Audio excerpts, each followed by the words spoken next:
আমাদের যতগুলো filling station আছে প্রত্যেকটা ফিলিং স্টেশনে আমাদের ট্যাগ অফিসার নিয়োগ করা হয়েছে।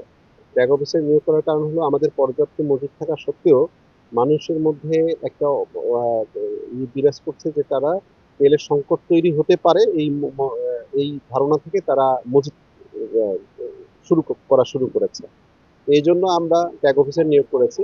ট্যাগ অফিসার নিয়োগ করে ট্যাগ অফিসারের কাজ কি? ট্যাগ অফিসারের কর্মপরিধি তারা প্রতিদিন আমরা যে সমস্ত ফিলিং স্টেশনে বরাদ্দ করা হচ্ছে এই বরাদ্দকৃত যে জ্বালানি সেটা জ্বালানি এখানে যে নামানো হচ্ছে সেই নামানোর সময় তারা পর্যবেক্ষণ করছে যে সঠিক জ্বালানিটা তারা উত্তোলন করলো কিনা এবং এখানে তাদের রিজার্ভারে সেটা রাখছে কিনা এবং পরবর্তীতে সেটা আহ, বিভিন্ন যে আমাদের যানবাহন আছে সেই যানবাহনের মধ্যে বিতরণ করা হচ্ছে কিনা।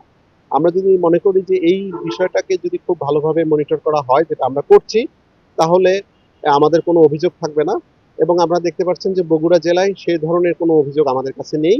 এখানে সবাই সুন্দর মতো তেল পাচ্ছে বা যাদের যেটা প্রয়োজন সেটা পাচ্ছে। 200-র বেশি সার্ভিস ও ফিচারে লেনদেনের সব বিকাশ অ্যাপে সম্ভব।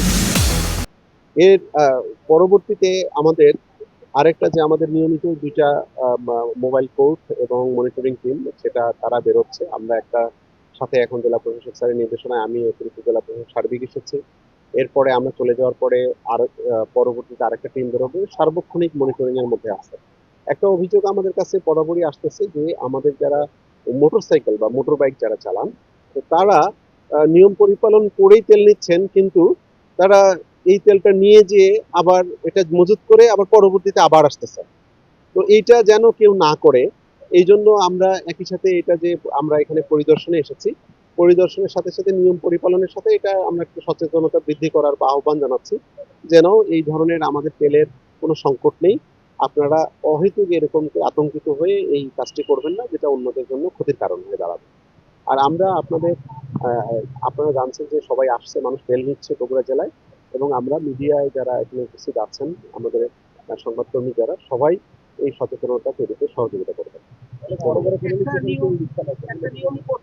তেল দিচ্ছে না বলতে যারা যারা এটা যে সমস্ত যাদের বিপরীতে বরাদ্দ ইস্যু করা হচ্ছে আমরা যেমন আজকে মনিটরিং এ পেয়েছি কালকে যাদেরকে বরাদ্দ ইস্যু করা হচ্ছে তারা নিয়মিত তেল দিচ্ছে কিনা এবং এই তেলটা মজুদটা কিরকম আছে এটা চেক করছে।